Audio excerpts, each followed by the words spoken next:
All right. Hey, everybody. Welcome to the show. I'm Bill Hargenrader, author of the best-selling Mars Journey Call to Action series and community ambassador for the Mars Society. Here today with the president and founder of the Mars Society, Dr. Robert Zubrin. Welcome to the show.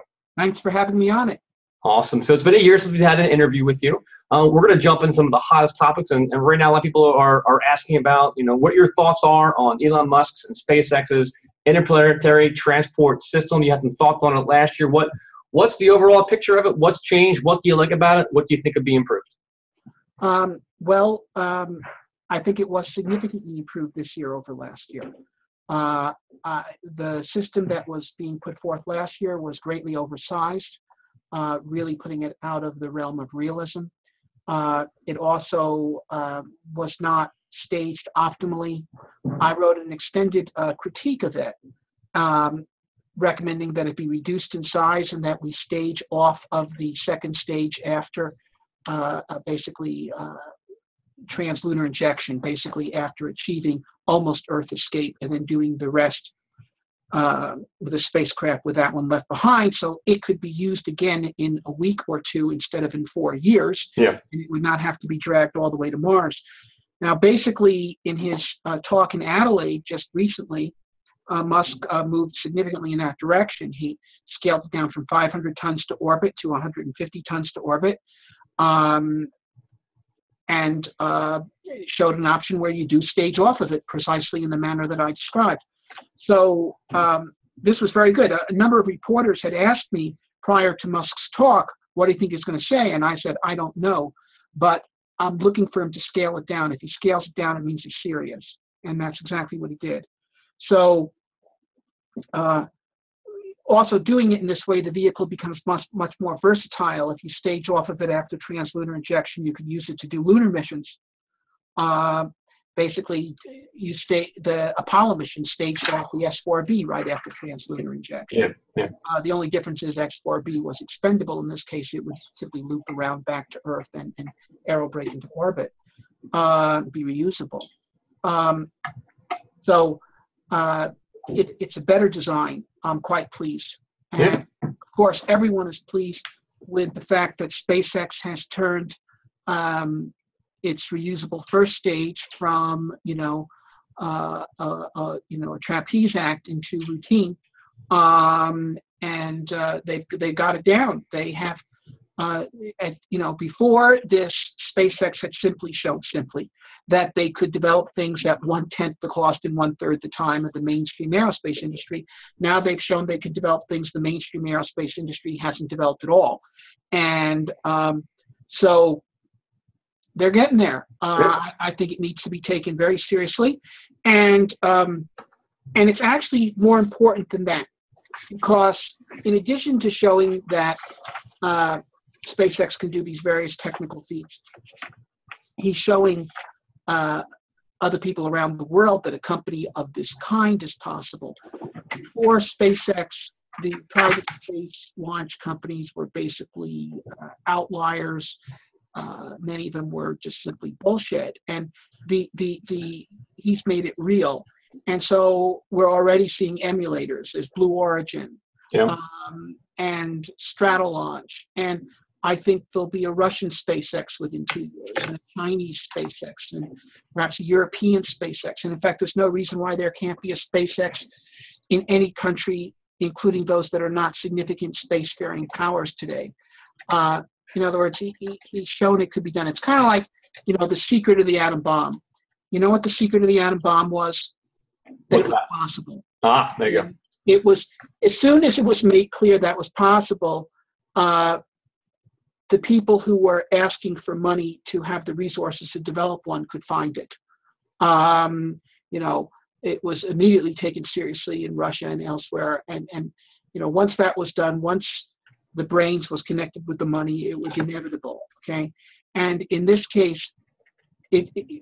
previously people had thought of a private space company as stuff that's just for dreamers. Now it's clear it can be done, and there's going to be other money people finding their pet engineers, and they'll get together and there'll be other SpaceXs. And this is very good, because if you didn't have the competition, then all SpaceX would have to do is cut prices to 80% of Lockheed Martin.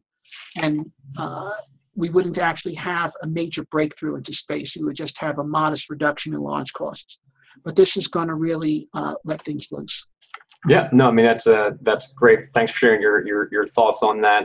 Definitely more positive than the last time we talked on the interview. Anyway, it actually ties into a question we have from Thomas Erickson, who's a lifetime Mars Society member, and his question is basically, now with all the advances that we're having, especially SpaceX leading the way, when do you think is a realistic time that the first human will set foot on Mars? Maybe on a colonization mission, but at least the first time that humans will. Exploration mission. Yeah.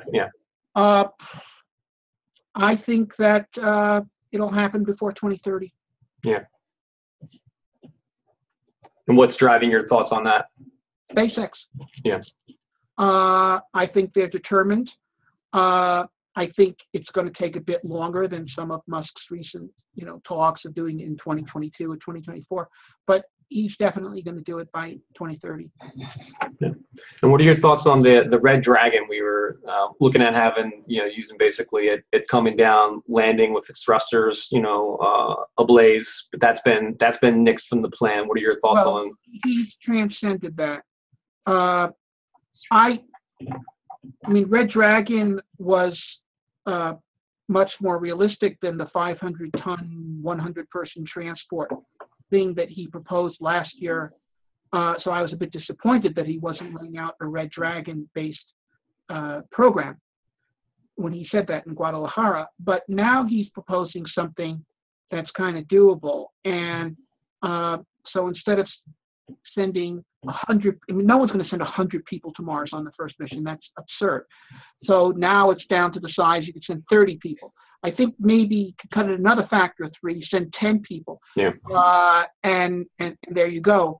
And it should be noted that the Falcon Heavy and the New Glenn are both in this category of 50 tons to low Earth orbit. Now, if you can refuel that on orbit, then 50 tons to low Earth orbit becomes 50 tons to trans-Mars injection. And that is a Saturn V class capability. That is a Mars Direct sized capability. So if you look at it that way, if you simply view the colonial transport as sort of a horizon goal, and then you identify things that are in between that are much more doable but are on the path to it, then this thing becomes much more doable. Yeah. So I'm going to switch focus slightly and talk about in recent events, we had a first asteroid that we've seen, obviously not the first asteroid ever that's come from outside of our solar system, Oumuamua, I don't really know how to pronounce it, but I believe I may see you mentioned some communications about it would be great if we had some capability to go out and actually not to see it from here, but go out close to it, observe it, things of that nature. What are your thoughts on that? And what are your thoughts on how setting something up, some type of task force for that, if that would detract from sending humans to Mars in any way? Well, no, it wouldn't detract from sending humans to Mars. It's another aspect of space exploration. Look, this actually came up in 1995 with a Hale-Bopp comet, which was a high-energy comet that was identified by amateur astronomer Alan Hale, and I forget Mr. Bopp's first name, but and there it was coming in, and I was working at the Martin Company at the time, and we were looking at, could we possibly scramble a space probe in time to do a flyby of this and get some photographs and other data. And it wasn't possible. We couldn't move that fast.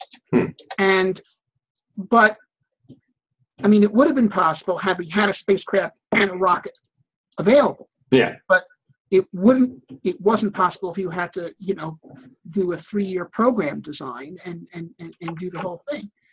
So unfortunately, the lesson wasn't taken from that let's create a sort of a standard small body probe thing, and with a kind of a rocket and upper stage that could throw it interplanetary and intercept high energy objects of this kind.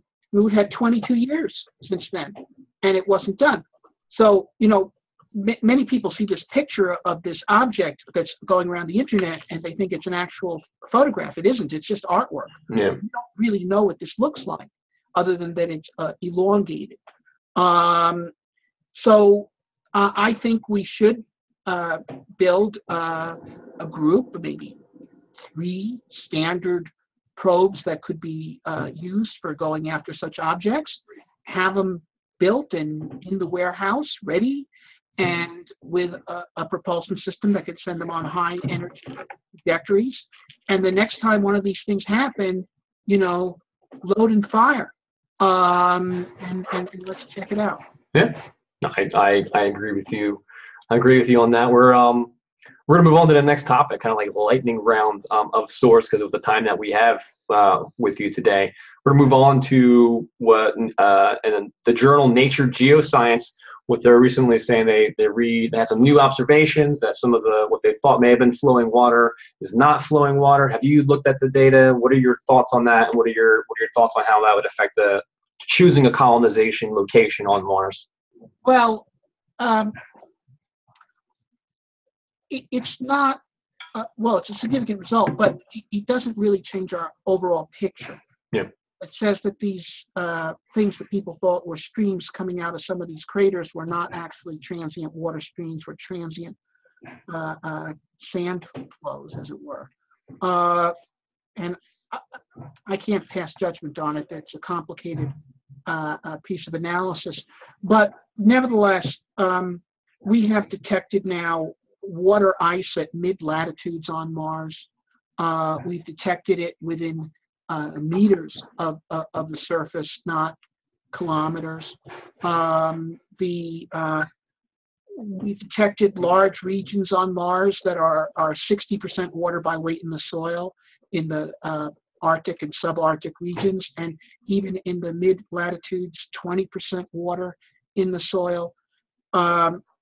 It's evident that there is geothermal heat on Mars. And so if there's water on Mars, it means at some depth you have the right temperatures for liquid water, especially since the water could be salty, and that lowers the freezing point.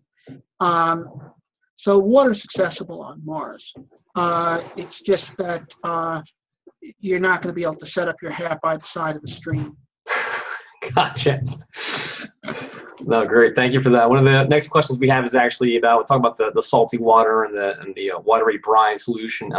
Actually, a question from Ron Sparkman, fellow co-host for Red Planet Radio. Some people are speculating about perchlorates. Could be a major issue for health for future Martians. What are the dangers of them for settling Mars, and are there any possible benefits to your knowledge? Well, the perchlorates are oxidizers, and they could be used as a source of oxygen. They are not, you don't want to eat them. You don't want to track them or other Martian dust into the HAB. You want to have a way to get in and out of the HAB without tracking dust in of whatever kind.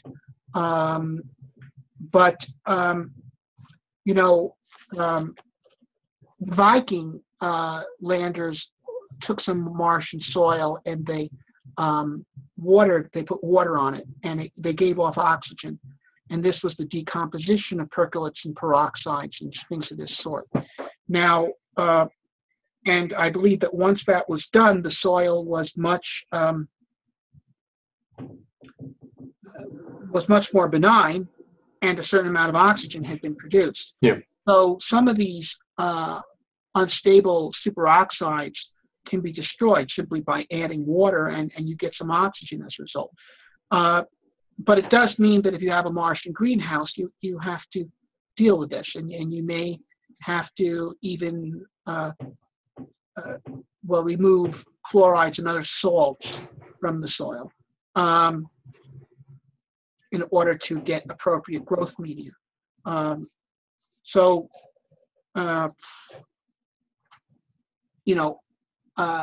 They're going to be trying sample return. I frankly think that this could be resolved with a rover that is well instrument testing various kinds of Mars soils in situ. but whether you do it in situ or with a sample return, we can figure out how to detoxify the soil. Yeah. Okay. Thank you for that. We're going to jump to a question. I'm going to ask part of the question from looking at from John Connick, but it's about setting up a lunar base. And what are your thoughts on us headed back to the moon and how that affects our going to Mars? All right. I believe Mars should be our goal. Okay. But that does not mean that we can't also go to the moon. I am not opposed to going to the moon. It's not a moon versus Mars thing. If you had a Mars exploration program, you would actually want to be conducting a lunar program in parallel with it, because you can only launch to Mars every other year. And so you're going to have a lot of launch capacity that you're going to be wasting if you're just using it for Mars. The place where I diverge from many lunar advocates is the people who say we can't go to Mars until we've been on the moon for 20 years and learned more about how to explore in space and so forth, or we can't go to Mars at all, and so we should go to the moon. That's where I differ. You know, there were people who said that we couldn't go to the moon until we had a space station. But we did go to the moon before we had a space station. Now, as it happened, the capability that allowed us to go to the moon allowed us to launch a space station in the afternoon. It was called Skylab. So, in fact, we could have had the moon missions. We could have continued moon missions and had a space station at the same time. The same capabilities that enable us to do Mars will enable us to do the moon, and I think we'll have a significant amount of parallel activity on the moon, and that's how I would do it. Yeah. And it would cheapen the Mars program, because it means that part of the cost of maintaining the launch capability would be borne by the lunar program. I like that. So not one or the other, it's both in tandem. Mm-hmm. And so speaking of space stations, ISS, scheduled for decommission. What are your, I'm actually curious, I haven't had you answer this question before. What are your thoughts on us extending the lifetime of that, the value of it? I mean, just the idea, the fact that we have humans in orbit around Earth, I think it's one of those things personally about not abandoning what we have that's, moving us forward to do other things. But when someone says, hey, we got to get rid of the ISS, we're going to go to Mars, or get rid of the ISS, we're going to keep exploring. What are your thoughts on ISS and keeping it up there? Is that taking away from other missions? Well, the ISS program budget, correct me if I'm wrong, it's order of several $billion. Oh, yes. And I think that is excessive. I don't think it needs to cost that much. I think the only reason why it costs that much is because the program is being used for patronage, and they need to give out money, and they're using this as a vehicle. I mean, why should it cost several $1 billion a year to run the ISS? We're not making any new modules for it. We're not doing any launches to it. Okay, why is this $3 billion a year instead of $100 million a year? So I don't think we should throw the ISS away, but I do think that the funds that are going to support that program should be rescheduled for the moon and Mars. And then, yes, they can. The people who are, look, here's the thing. NASA is two things at once. Okay. On the one hand, it is a federal bureaucracy that is dispensing patronage to various districts all over the place. But on the other hand, it's the banner of the pioneer spirit. Okay. Now, the thing I don't get is, I do get why people in Alabama and Texas and elsewhere want their money. I understand that. That's human, okay? They want their jobs. They want right. But why can't we give them their jobs and their money building and doing the things that we want our space program to do? And it is ridiculous that the Orion program should be costing, $14 billion, more than the superconducting super collider was going to cost it to build this stupid capsule. SpaceX built the Dragon for hundreds of millions of dollars, not over $10 billion. And and there's reasons why you might want something larger than a Dragon, something like an Orion, but there's no reason why it has to cost over $10 billion. And the reason why it costs over $10 billion, in other words, if they had said to Johnson Space Center, okay, we want you to do a capsule and a LEM, a lunar excursion module. And the Johnson people would say, well, we want $10 billion. I said, well, that's fine, but this is what we want for the money. Okay. And so, you know, that's where it is. Yeah. So I think it'd be a shame to just throw the space station away, but we can't have that much money going forward. There should be a certain amount of money to continue operations of the space station, but probably something like 1/10 of what it's now getting, in which case it would not materially affect our other space endeavors. I got it. I like it. Look for a partner to purchase it, maybe commercialize it, something of that nature. Yeah. Reduce the costs. Okay, great. We got one more question. And this is we're talking about propulsion technology from Craig. It's actually from Todd Tab. I'm not sure how familiar with Craig Davidsons' MagSail. The question is about an adaptation to Craig Davidsons' MagSail. Is it revolutionary? Are you familiar with this at all, the concept? Or? I'm somewhat familiar with it. Yep. As you may know, I'm the co-inventor of the MagSail with Dana Andrews, who invented the concept in 1980. Craig Davidson has come up with a concept that he believes could greatly improve the efficacy of the MagSail. The MagSail uses a magnetic field to deflect the solar wind, which therefore imports drag and thus push to the spacecraft. It depends upon, we don't have them yet, because to make a MagSail practical, you would need a high temperature superconducting wire with comparable performance to low temperature superconducting wire, and that has not yet materialized. I think it will someday. He thinks that he has found a way to greatly improve its performance and perhaps make it possible with non-superconducting wires. I haven't studied as deeply as I might. I tend to be skeptical of these things, but I'm not going to sit here right now and say, no, I don't think it's going to work. I haven't looked into it as closely as it requires. Okay. I appreciate that honest assessment. And I did not know you were the co-inventor, so I learned something just now. So before I move on to some Mars Society, business, one question that I had for you, what's got you excited? I've been asking questions. What are you seeing in 2018, 2019? What are you looking forward to as far as Mars exploration that we haven't talked about yet? Well, as far as Mars exploration, of course, InSight is on its way to Mars next year. And then, of course, the Mars 2020 rover in 2020. No, I think, the most exciting thing that is moving visibly right now is the SpaceX effort. There's no doubt about it. I think it's going to be, it's going to drive out into the open a comparable Blue Origin effort, but we don't see that yet because they are very secretive. But that is the greatest thing that gives me hope for such a program. Now, Musk's got a lot of money, but he doesn't have all the money. And I think he's going to want to see some government money to actually fund the Mars mission. But what he's doing, you see, is by developing a significant subset of the hardware needed to do a Mars mission, he's greatly reducing the cost of a Humans to Mars program. He's retiring the cost risk, the schedule risk.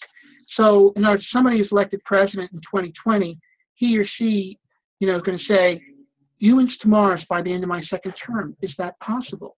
And if Musk and Blue Origin have already demonstrated heavy lift launch vehicles, which is the single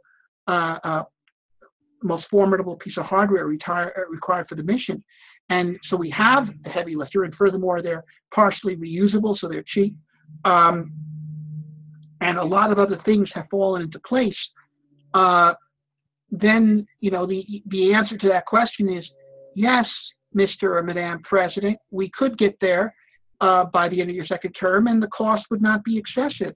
So if you want to risk it, we could do it. So this is what's needed to sell the idea. They are lowering the threshold in cost and risk and schedule to, at a certain point, the political class is going to buy it. Because nobody really opposes humans to Mars. It's not like the Iraq War or something where it didn't matter how much it would cost. There were people that were for, people that were against it, this and that. Everyone's for humans to Mars. The question is, can it be done affordably and within a reasonable amount of time? And increasingly, the answer to that question is going to be yes. Yeah. Now, I do want to comment on one other thing vis-a-vis SpaceX. Sure. And Blue Origin. Because, people say, okay, you can make the spacecraft reusable, and maybe you can reduce the cost of space launch by a factor of 2.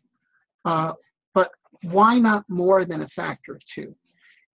If you look at, it may be reusable, but it had a certain development cost, and if it's only being used 3 times a year, then in 10 years, which maybe is its lifetime, it's going to be used 30 times, and this and that, and you do the math, and you don't get a 2 order of magnitude drop in space launch. Maybe you get a 1 order of magnitude drop at the far end.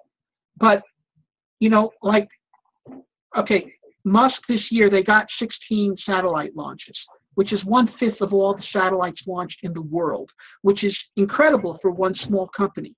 But still, how many can he get? He could maybe get half. The other half are foreign countries that are going to have their own launchers with their own militaries and so on. Yeah.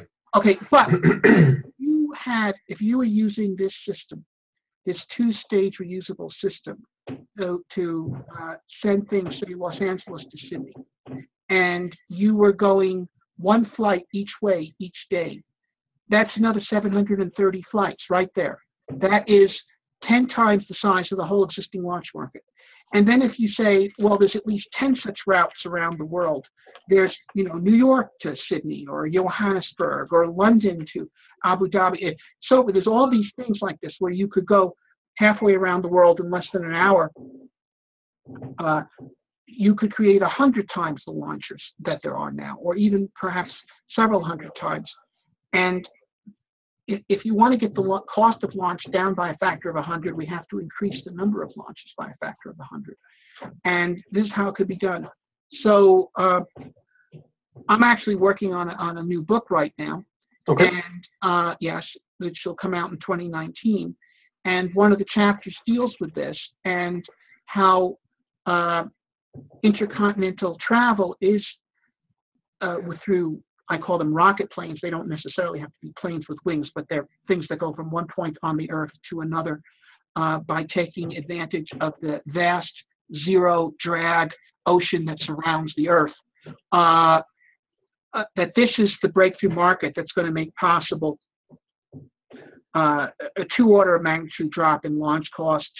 And also, if something can go through space to go from New York to Sydney, it can go into space and stay in space instead of for an hour, for a day, and now you've got all day space tourism, or they get a Bigelow space hotel, and now space tourism starts looking like something that is on the agenda once you have those sorts of vehicles. So and doing the math on it, the cost of a ride on one of these would be not hundreds of thousands of dollars, let alone millions of dollars, but tens of thousands of dollars, equivalent to a high-end first-class airplane flight today. Because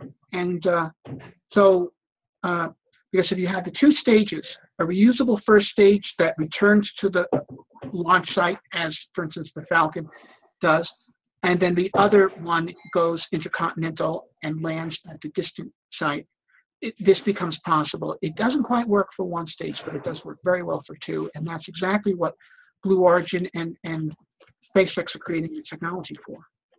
And we'll keep an eye out for that. Also keep an eye out for your book. Have you picked the title yet? I don't want to give away the title. Okay. All right. Well, we got some time. It's 2019 still at the time of this recording, a little ways away. Okay. So we're going to shift focus into the Mars Society, and a lot of members are listening to this now or watching this, depending on how you're getting it. So people who might not be members or listening to this currently, maybe you can tell us a little bit about what happened in 2017 with Mars Society and what you have coming up in 2018. Well, in 2017, we did all of our usual activities. And, we ran the Mars Desert Station, ran the University Rover contest. We also had a student art contest to envision the human future on Mars. We're currently participating with Hewlett-Packard in their own contest for envisioning the human future on Mars. But one of the extraordinary things that we did was we had a crew that had been in the desert station for 80 days, and we sent them for a 30-day stay at our Flashline Mars Arctic Research Station in the Arctic. And this was really the first full rotation in the Flashline station since 2009. Yeah. And they found the station in good condition, and they were able to make it operational again. So now we have our Arctic station again, and we also have a good basis for comparison.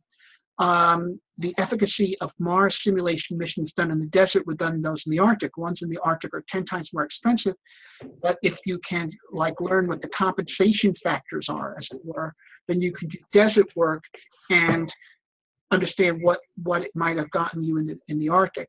But we now have 2 operational stations again instead of just 1. We've also had massive improvements to the Mars Desert Station due to the donations of an anonymous donor. We have a solar power system there now. Awesome. Generators only being used as backups. We have a great robotic astronomical observatory, which is going to be swinging into action within weeks now, and a solar observatory. We have electrical powered rovers instead of gasoline powered rovers, so they're much more flight-like. So there's been a major improvement in that program. We are looking at trying to create a Mars Australia research station, which also spells Mars. Yeah. In Australia, there are the oldest fossils of life on Earth. They're called stromatolites. They're left by colonies of bacteria. And they date back 3.5 billion years ago. They're the earliest examples of life on Earth. They're our earliest clues what the origin of life on Earth was like. And when there was stromatolite colonies on Earth, there was definitely bodies of water on Mars. So in other words, actually early Earth and early Mars were quite similar. And if life could appear on Earth, it could have appeared on Mars. There's no reason why it wouldn't have. In fact, a lot of people think that life on Earth was splashed over here from Mars. Or it could have gone the other way, or origins.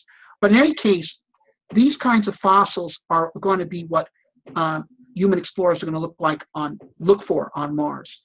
We have found dinosaur fossils in the desert, and by the way, in fact, a dinosaur fossil that we found at the NDRS, and we found it while exploring in-sim in spacesuits, and which was reported to the Bureau of Land Management, and subsequently to professional paleontologists who have now gone there and dug it up, has led to the largest find of dinosaur fossils in North America in decades. Wow.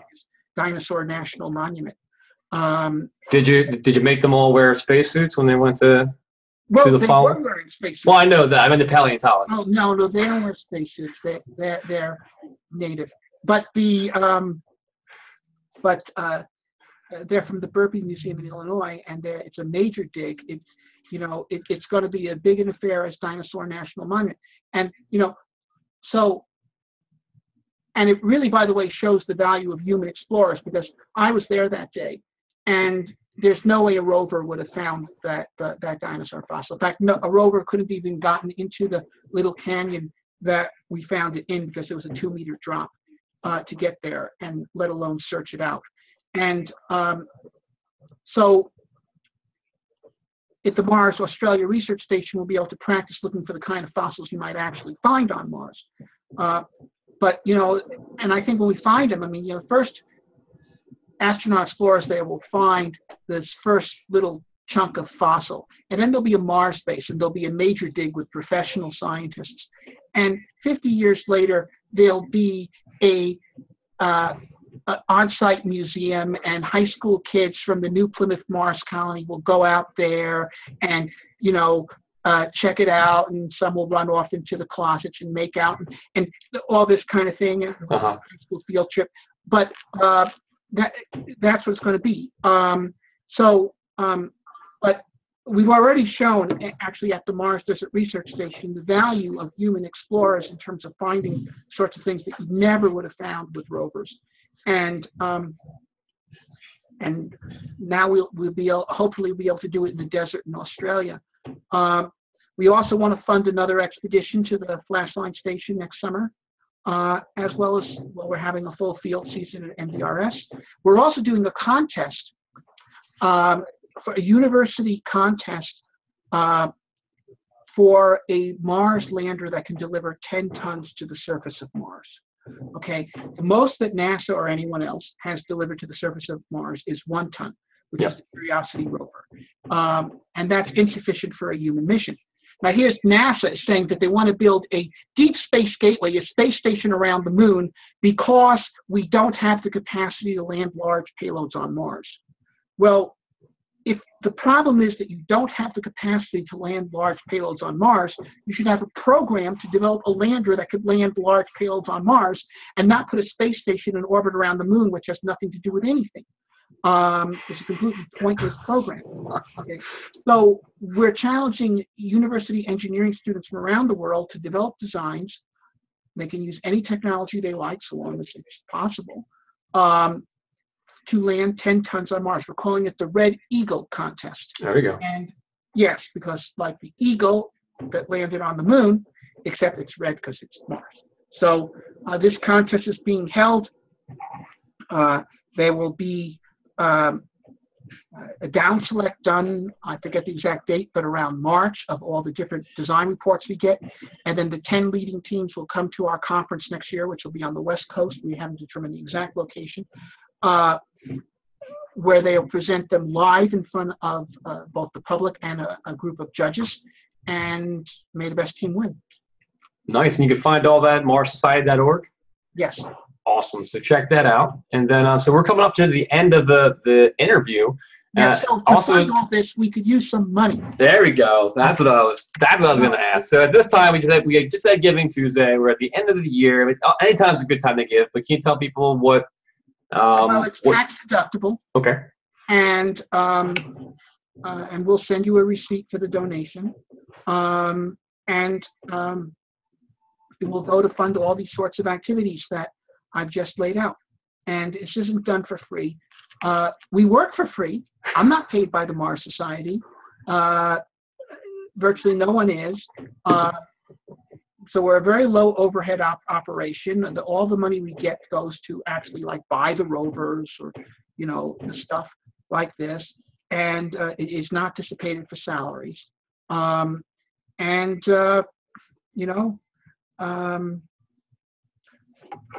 We'll do the job. You give us the stuff. Yeah. Awesome. Yeah, and even you can just sign up. I'm a member, been a member for a few years now, lifetime members, marssociety.org, check it out. And that brings us to the end of our interview. Any parting words for our listeners and watchers? Well, it's just this. The Mars Society does 3 things. One is just general outreach to spread the vision. Another is political work to try to get the political class to support various Mars programs. And the third is projects like the Mars Desert Research Station, the University Rover Contest. The last are very visible and easy to show.